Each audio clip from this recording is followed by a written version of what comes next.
I pulled into my parents' driveway with a hopeful heart and an SUV full of presents. After 8 years building my tech company in San Francisco, I was finally visiting the Wisconsin farm where I grew up. My success had been hard-earned, unlike my brother who never left home. I checked my reflection in the mirror, smoothing down my collar. I hoped this visit would heal old wounds, but something about Mom sounding distant on the phone made my stomach knot. Before I tell you how my own family betrayed me at dinner and what I did about it, let me know where you are watching from in the comments. Hit that like and subscribe button if you have ever had to stand up to your own family. Trust me, what happens next changed everything. Growing up poor on our family farm in rural Wisconsin shaped my early years in ways I never fully appreciated until adulthood. We were not destitute, but every penny was carefully counted, every purchase deliberated over for days. My parents worked from sunrise to sunset, tending crops and livestock with calloused hands and weathered determination. My father, a third-generation farmer with broad shoulders and perpetually sunburned neck, lived by the philosophy that hard work was the only road to salvation. My mother, softer in approach but equally committed to the land, managed our modest household with frugal efficiency. I was always the odd one out. While my brother Todd embraced farm life with natural enthusiasm, I gravitated toward computers and technology. Todd could fix a tractor by age 12. I was building my first website. Every evening after chores, I would lock myself in our shared bedroom, tinkering with salvaged computer parts from the local junkyard, dreaming of a different future. My parents viewed my technological interests with a mixture of confusion and mild disappointment. Computers will not feed a family, my father would remind me regularly. The land is what matters. No matter how many times I tried explaining the potential of the digital frontier, it fell on deaf ears. College seemed like an impossible dream with our financial situation.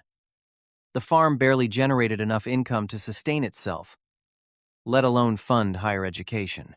Undeterred, I worked 3 jobs throughout high school: stocking shelves at the local grocery store in the mornings, helping at neighboring farms on weekends, and taking overnight shifts at the 24-hour gas station during summer breaks. Every dollar went into my college fund jar. When acceptance letters arrived from several universities, including one offering a partial scholarship to study computer science in California, my announcement at dinner was met with strained smiles. "That is a long way from home," my mother said, her voice tight. Todd rolled his eyes. "Some of us have real work to do here." Despite their lack of enthusiasm, I packed my second-hand car with everything I owned and drove west, terrified but determined. The first 2 years were brutal. Classes during the day, coding projects late into the night, and weekend jobs to cover expenses my scholarship did not. I lived on ramen and coffee, sleeping on a mattress on the floor of an apartment shared with 3 other students. My breakthrough came during junior year, when I developed a farm management application as a class project. Drawing on my background, I created software that helped farmers optimize crop rotation, track expenses, and predict yields. A venture capitalist attending our college showcase offered initial funding, and by graduation I had a functioning startup with 5 employees. The next 8 years were a blur of 18-hour workdays, pitch meetings, product launches, and eventually substantial success. My company expanded beyond farm management into broader agricultural technology solutions. We went from a tiny office above a laundromat to occupying 3 floors in downtown San Francisco. From living paycheck to paycheck, I became the kind of person who could buy a house in one of the most expensive real estate markets in America. Throughout it all, I never forgot where I came from. When my company secured its first major funding round, I secretly paid off my parents' farm mortgage. They never mentioned it, and I never brought it up, assuming they wanted to maintain their pride. Each month I sent substantial money for farm improvements and living expenses, telling myself I was fulfilling my filial duty while giving them space to accept my different path. Phone calls home became increasingly infrequent and stilted. Todd took over most farm operations while my father entered semi-retirement due to worsening arthritis. My sister Amy married the son of neighboring farmers and settled into raising her children just 2 miles from our parents. Holiday visits became shorter and more awkward each year, with conversations dominated by weather patterns and local gossip rather than meaningful connection. The pandemic provided a convenient excuse to stay away entirely. Video calls replaced visits, with my mother holding the phone at awkward angles while my father grunted monosyllabic responses from the background. Todd rarely appeared on screen. Even these digital connections dwindled as my company navigated the crisis, pivoting to help farmers manage supply chain disruptions. 2 years passed without seeing my family in person. As restrictions eased and my company stabilized under new management structures, I decided it was time to bridge the growing divide. I purchased thoughtful, generous gifts: a new truck for my father to replace his ancient pickup, elegant jewelry for my mother, cutting-edge farm equipment for Todd, and educational savings accounts for my sister children. The phone call informing my mother of my visit yielded an odd response. "Oh, that is nice. What dates were you thinking?" Her voice carried none of the warmth or excitement I had hoped for. There was a pause, then "Todd and Lauren will be here too, of course. And Amy and her family." Something in her tone felt off, but I dismissed it as poor cell reception in rural areas. The 5-hour drive from the Milwaukee airport to the farm gave me plenty of time to rehearse conversations and imagine joyful reunions. Perhaps this visit would finally earn their recognition, if not for my career choice, then for my generosity and commitment to family. I pictured my father admiring his new truck, my mother embracing me with tears of gratitude, even Todd acknowledging that my computer games had turned into something substantial. As the familiar landscape of central Wisconsin rolled past my window, anticipation mixed with anxiety in my stomach. The farm appeared on the horizon, but something looked different. The house seemed larger, with a new addition extending from the west side. The barn had been rebuilt twice its original size. The equipment yard housed several new tractors and combines their paint gleaming in the afternoon sunday. I parked beside unfamiliar vehicles in the expanded driveway, wondering if there was some event I had not been informed about. Taking a deep breath, I gathered a few of the smaller gifts and approached the front door of my childhood home, hope warring with unease in my chest. The front door swung open before I could knock. My mother stood there, her hair freshly colored and styled, wearing an outfit that looked more appropriate for church than farm work. "Alex," she said, her smile not quite reaching her eyes. "You made it." No hug, no warmth, just a perfunctory greeting. Behind her, I glimpsed a transformed interior. New furniture, hardwood floors replacing the worn linoleum, a large flat-screen television mounted on the wall where family photos once hung. My father emerged from his recliner, moving stiffly to the door. "Son," he said with a curt nod, his handshake firm but brief.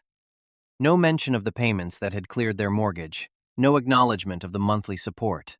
I presented the wrapped jewelry box to my mother. "Just a small gift," I said, downplaying the platinum and diamonds inside. She opened it with methodical precision, her expression barely changing at the contents.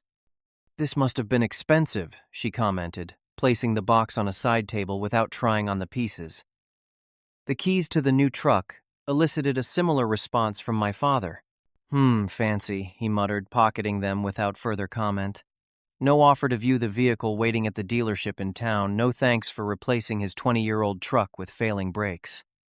Within minutes, the awkwardness was interrupted by Todd barreling through the door, his wife Lauren trailing behind.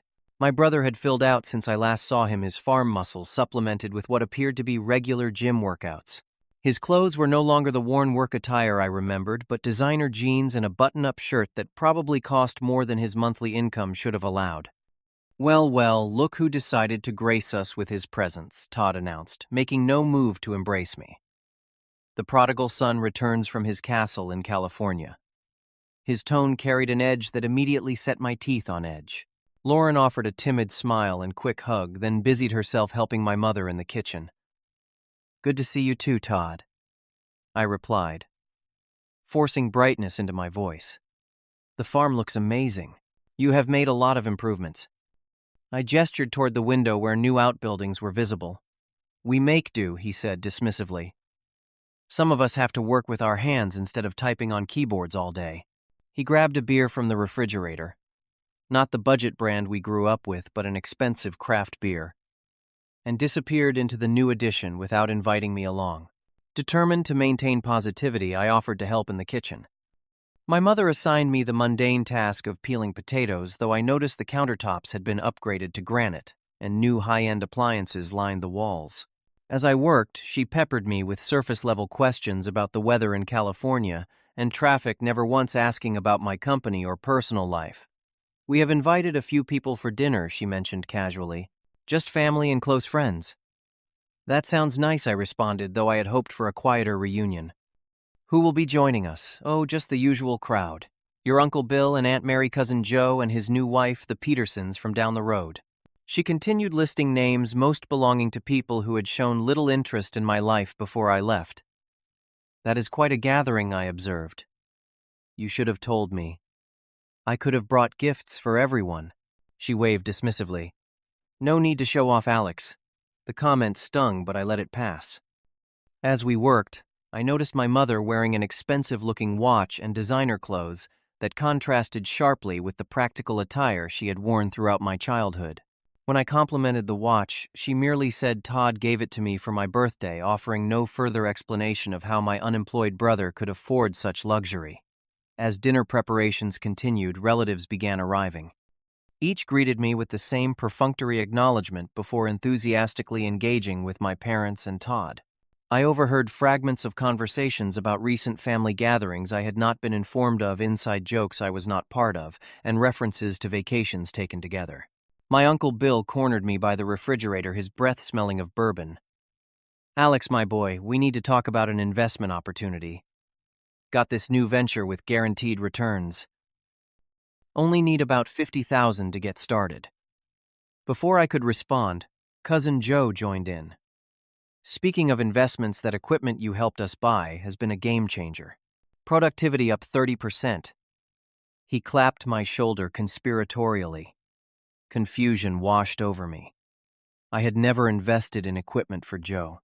Before I could question him, Todd called everyone to the dining room, which had been expanded and redecorated with an enormous hardwood table that could seat 20.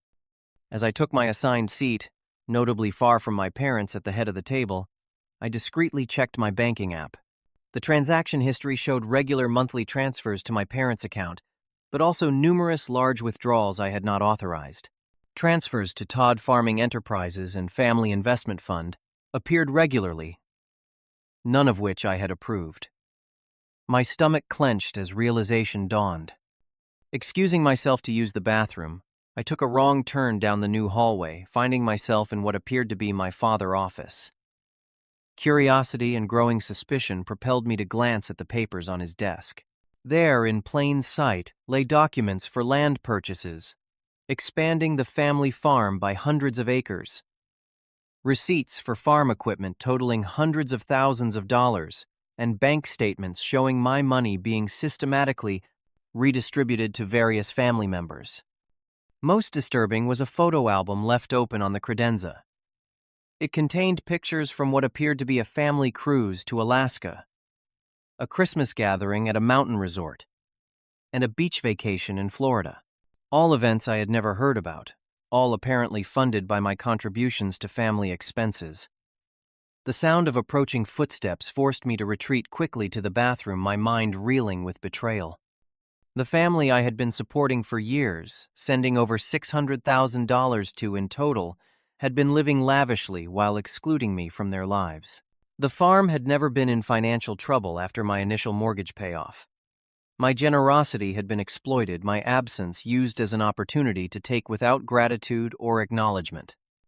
Splashing cold water on my face, I stared at my reflection, seeing not the successful businessman from San Francisco, but the naive farm boy who still craved his family approval. For years I had told myself that my financial support was building bridges, that my success was finally earning their respect. The evidence suggested otherwise. When I returned to the dining room, dinner was being served by Lauren and my sister Amy, who had arrived with her husband and children. Amy offered the only genuine smile of the evening, quickly embracing me before returning to serving duties. The conversation flowed around me, deliberately excluding me with inside references and pointed comments about real work versus playing with computers. Todd dominated the dinner conversation, regaling everyone with stories of his farming prowess and business acumen, conveniently omitting the source of his capital. He had positioned himself as the successful son who stayed contrasting with the deserter who had abandoned his responsibilities. Our parents beamed at him with pride I had never seen directed at me. As dessert was served, my father stood to offer a toast. To family, he said, raising his glass of expensive scotch. The most important thing in life. To sticking together through thick and thin. The words rang hollow given the systematic exclusion I had experienced. Todd rose next, slightly unsteady from the multiple drinks he had consumed. His face flushed with alcohol and arrogance, he raised his glass. "Here's to family," he announced loudly, "except for Alex, the failure who thinks money makes him worth something." A moment of shocked silence was quickly overtaken by uncomfortable laughter, including from my parents. My father chuckled and clinked glasses with Todd. My mother covered her mouth but could not hide her amused eyes. The room swam before me as blood rushed to my face. In that moment, every doubt I had suppressed came crashing into clarity. Years of financial support, of trying to prove my worth through generosity, had earned me nothing but contempt. The family I had been bankrolling had been laughing at me behind my back, using my money while mocking the means by which I earned it. The laughter around the table continued as I sat frozen in my chair. The expensive food turned to ash in my mouth. Each chuckle felt like a physical blow, each smirk a knife twisting in my chest. In this house where I grew up among people who shared my blood, I was the outsider, the fool, the walking bank account. My mind raced through memories with new clarity. Todd always receiving the newest clothes while I got hand-me-downs. My college fund accidentally used for farm equipment 1 month before my graduation. My achievements downplayed while Todd, minor victories were celebrated. A lifetime pattern of favoritism now extended into outright exploitation. The dining room suddenly felt suffocating. Crystal glasses clinked around me, reflecting light from the chandelier my money had undoubtedly purchased. Fine china plates, nowhere near the chipped dishes of my childhood, held gourmet desserts. Everyone dressed in clothes far beyond a struggling farm family budget. My contributions had transformed their lives while they systematically excluded me from theirs. The cruise photos flashed in my mind. My parents and Todd smiling on deck, enjoying the Alaska coastline, while telling me they could not visit California because the farm needed constant attention. The Christmas gathering where they claimed they needed to stay home due to weather concerns. The beach vacations scheduled during the exact week I had planned to visit. $600,000. The figure burned in my brain. That was not casual support. That was enough to completely transform their financial situation. Money I had earned through countless sleepless nights, stressful meetings, and years of sacrifice. Money freely given out of love and duty, repaid with mockery. I became aware of Todd still standing, enjoying his moment of triumph, his glass raised high. To Alex, he continued, emboldened by the laughter, who thinks his fancy degree and big house make him better than us simple farm folk. My parents nodded in agreement. My father added, "California changed him. He forgot where he came from." The irony was staggering. They accused me of forgetting my roots while using my money to completely transform their lifestyle. They portrayed themselves as simple farm folk while wearing designer clothes and renovating their home to magazine-worthy standards. In that moment, something broke inside me. Not just my heart, but the chains of emotional manipulation that had bound me to their approval for decades. A strange calm washed over me as I realized I owed these people nothing. Not my money, not my guilt, not my desperate attempts to belong. Slowly, deliberately, I reached for my water glass. The table quieted as I stood, all eyes turning to me, with expressions ranging from amusement to wariness. Todd smirked, expecting perhaps an embarrassed retreat or pathetic attempt at reconciliation. "You know," I began, my voice steady despite the emotions churning beneath, "I have spent years trying to support this family, paying off the mortgage on this house." Gasps from extended family members who apparently had not been informed of this detail. Sending monthly support that, according to my calculations, totals well over $600,000. The smirk faded from Todd's face. My father shifted uncomfortably while my mother suddenly became interested in rearranging her silverware. I told myself it was my duty, I continued. That, despite choosing a different path, I could still contribute to the family that raised me. What I did not realize was how that money was being spent. I gestured around the room. New addition to the house. Land purchases. Equipment upgrades. Family vacations I was never invited to join. Uncle Bill choked on his drink. Cousin Joe studied his plate intensely. I saw the bank statements in Dad's office just now. The transfers to Todd Farming Enterprises, the Family Investment Fund, the credit card statements for cruises and resorts. My voice remained calm, factual, which seemed to unnerve them more than anger would have. I saw the photos of all of you enjoying my money while telling me you could not afford to visit me in California. My mother finally spoke, her voice small. Alex, you misunderstand. No, Mom, I understand perfectly now. I raised my glass higher.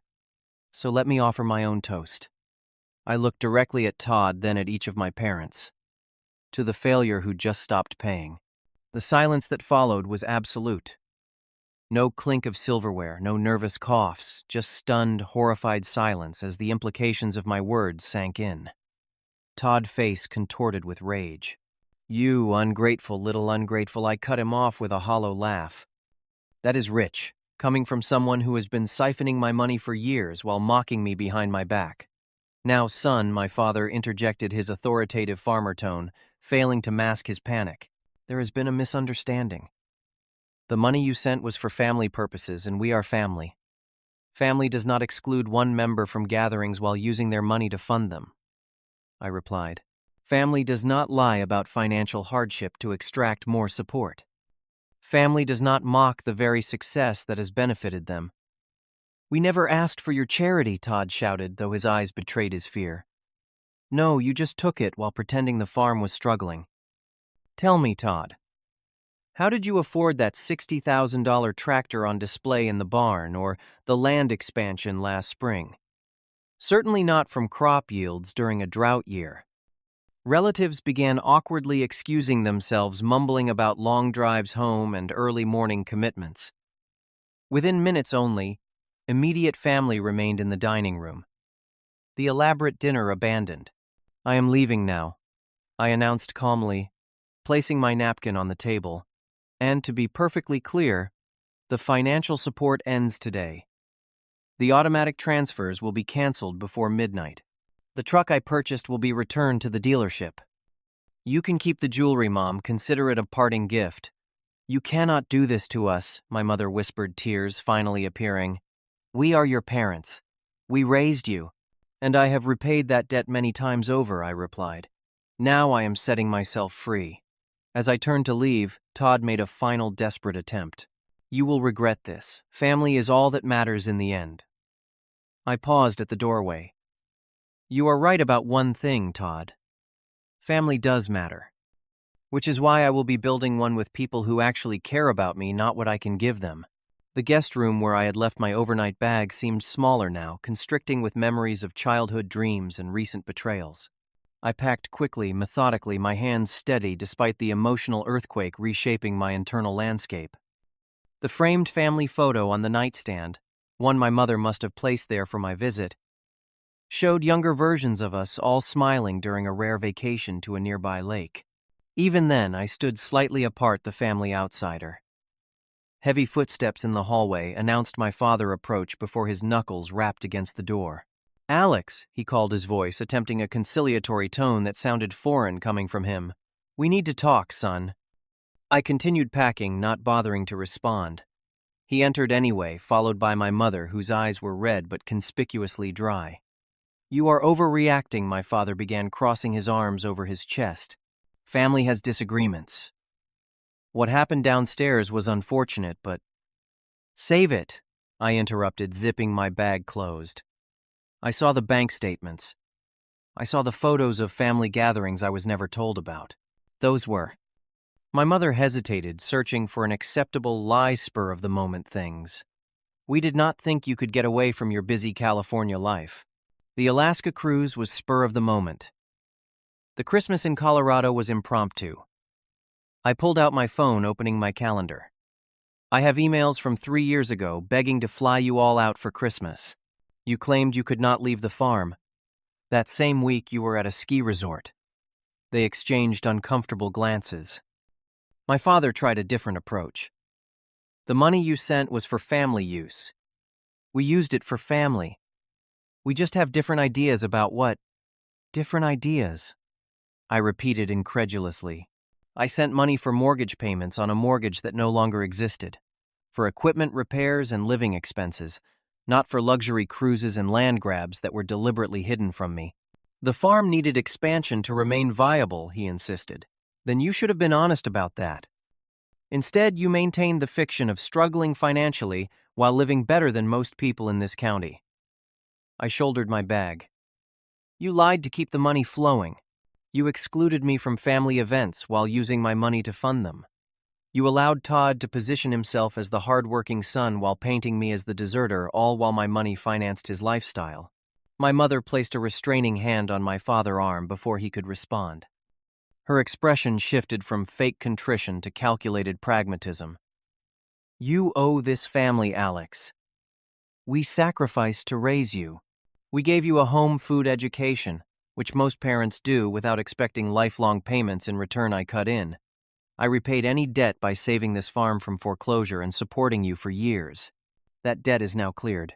You cannot just cut us off, my father said, panic breaking through his stern facade. The farm has commitments loans based on expected income. Income from my company, you mean? I asked pointedly. Funny how my computer games turned out to be financially valuable after all. His face reddened. We are your blood. You have responsibilities.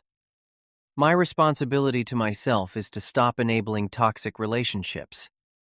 I moved toward the door. My attorney will contact you about removing my name from any financial documents I may have signed. Until then, good luck explaining to the bank how you will make payments without my contributions.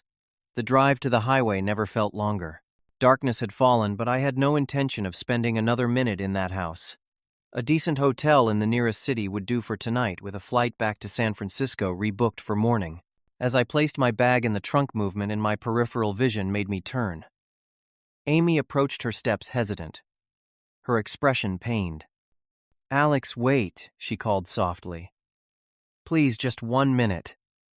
Unlike the others, Amy had always been kind, if distant. She had married young and focused on her growing family, our paths naturally diverging. I paused, giving her the chance my parents had squandered.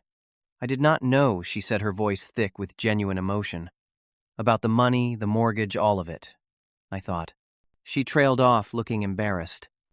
Todd told everyone you sent occasional gifts out of guilt for abandoning the farm. I had no idea you were supporting them completely. You never participated in the family vacations, I asked, skepticism evident. She shook her head. We were told you declined to join because you were too busy. The few times we went along, it was presented as farm business trips, combined with recreation. Her eyes filled with tears. I should have questioned things, especially when they suddenly seemed to have money for everything. I'm so sorry, Alex. The sincerity in her voice reached through my protective numbness. Of all my family members, Amy had been the least judgmental about my departure, though our contact had dwindled over the years. It is not your responsibility, I said finally. You have your own family to worry about. But we are your family too, she insisted, reaching for my hand. My kids barely know their uncle. That is not right.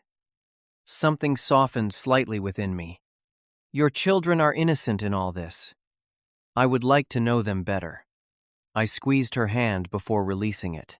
I will set up education accounts for them tomorrow. That money will be protected only for their college funds. Relief and gratitude washed over her face. You do not have to.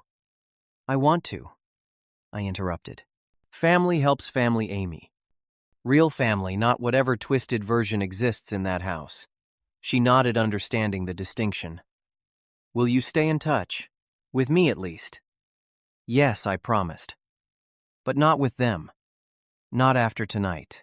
As I drove away, watching the farm recede in my rearview mirror, the weight of expectations and obligation lifted from my shoulders.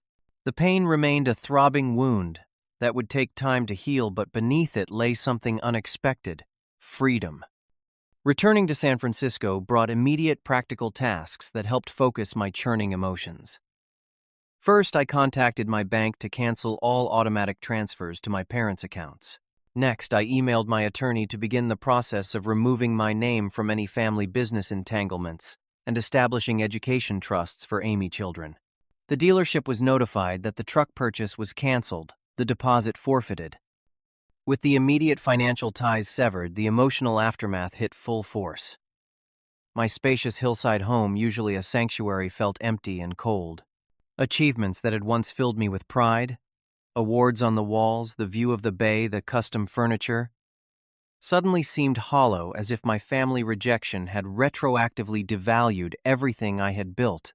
Sleep evaded me that first week back. I found myself standing at the floor-to-ceiling windows at 3 a.m., staring at the city lights, replaying the dinner scene and years of subtle manipulations. The calculated exclusion hurt far more than Todd clumsy toast. They had used me while ensuring I remained an outsider, not even worth including in the benefits of my own generosity. My assistant noticed my distraction and suggested I take time off. Instead, I threw myself into work with renewed intensity, extending office hours and taking on projects I would normally delegate. Physical exhaustion seemed preferable to emotional processing. 2 weeks after my return, the first desperate messages began arriving. My father left voicemails about unfortunate misunderstandings and family working things out. My mother emails spoke of a mother love and forgiveness being a virtue. Todd remained silent, but Lauren sent a carefully worded text suggesting my brother was processing things in his own way. I responded to none of them. Each contact attempt only crystallized my resolve. Financial statements arrived showing the true extent of their dependency on my income. Without my monthly contributions, mortgage payments on the expanded farm property would soon be missed. Equipment loans would default. The lifestyle they had built on my generosity was unsustainable. A month later, during a late meeting with my company executive team, my phone lit up with my father's name. Something compelled me to answer this one call. "The bank is threatening foreclosure," he said without preamble, his voice stripped of its usual authority. "We need $60,000 by next week or we lose everything." "That sounds like a problem you created," I replied evenly. "This is your family legacy too, Alex. Your grandparents built this farm. Can you really let it go under?" "The farm I grew up on was 1/4 its current size," I reminded him. "You expanded using my money without my knowledge while excluding me from the family. Those choices have consequences. So you will punish the whole family for a few thoughtless comments." His voice rose with indignation. "This is not punishment. This is me stopping the enabling. This is me choosing self-respect." I ended the call before he could respond. That conversation proved transformative. The guilt I had anticipated never materialized. Instead, I felt the first genuine peace since the disastrous dinner. My therapist, whom I had finally contacted at my assistant urging, described it as setting healthy boundaries with toxic family members. The terminology felt clinical, but the principle resonated deeply. Gradually, I rebuilt my life around authentic relationships. Friends who had been relegated to the periphery during my work-obsessed years were welcomed back to my inner circle. Colleagues became confidants. I began mentoring young entrepreneurs from rural backgrounds, finding purpose in helping others navigate the path I had walked alone. The holiday season approached. The first I would spend without even the pretense of family connection. Rather than dwelling in solitude, I hosted a Thanksgiving dinner for friends, colleagues, and mentees with nowhere else to go. My dining room, previously used only for occasional business entertaining, filled with laughter, genuine conversation, and warmth that had never existed around my family table. That evening, as my last guest departed one of my mentees, a brilliant young woman from a small farming community in Idaho, thanked me with unexpected words. "You have created something special here," she said, gesturing to the remnants of our celebration. "A chosen family." The phrase stayed with me, reshaping my understanding of connection. Blood relationships had failed me. But that did not mean I was destined for isolation. Family could be built rather than born into, chosen rather than imposed by genetics. 3 years have passed since that fateful dinner. According to Amy, with whom I maintain regular contact, my parents eventually sold half the farm to cover their debts. Todd works for the new owners now, his dreams of agricultural empire deflated by financial reality. They still speak of me as the villain who abandoned them, recasting history to preserve their self-image. Their narrative no longer has power over me. The path to healing was neither quick nor linear. There were nights of doubt and moments of grief for the family connection I had craved, but never truly experienced. Therapy helped, as did the community I intentionally cultivated around me. What I have learned is that worth comes from within, not from others' validation or approval. Money cannot buy authentic connection, and generosity is wasted on those who view it as an entitlement rather than a gift. Most importantly, family, true family, is defined by mutual respect, honesty, and support, not by DNA. Today, my home regularly fills with my chosen family. Friends who celebrate my successes without jealousy, colleagues who challenge me to grow, mentees who bring fresh perspectives. Amy and her children visit several times a year, building relationships based on genuine affection rather than obligation. The farm that once defined my identity is now just a place from my past. The family that raised me taught me what I do not want to become. Their betrayal, painful as it was, freed me from the endless cycle of seeking approval I would never receive. Sometimes the greatest act of self-love is simply to stop paying. Not just with money, but with the emotional currency of seeking validation from those incapable of providing it. In walking away, I found my true path forward. Have you ever had to make the difficult choice to distance yourself from toxic family members? What was your breaking point? Share your story in the comments below, and if this resonated with you, please hit the like button and subscribe to hear more real-life experiences. Remember that family is not just about blood. It is about who truly supports and values you. Thank you for listening to my story, and I hope it helps those of you facing similar challenges find the courage to stand up for yourselves.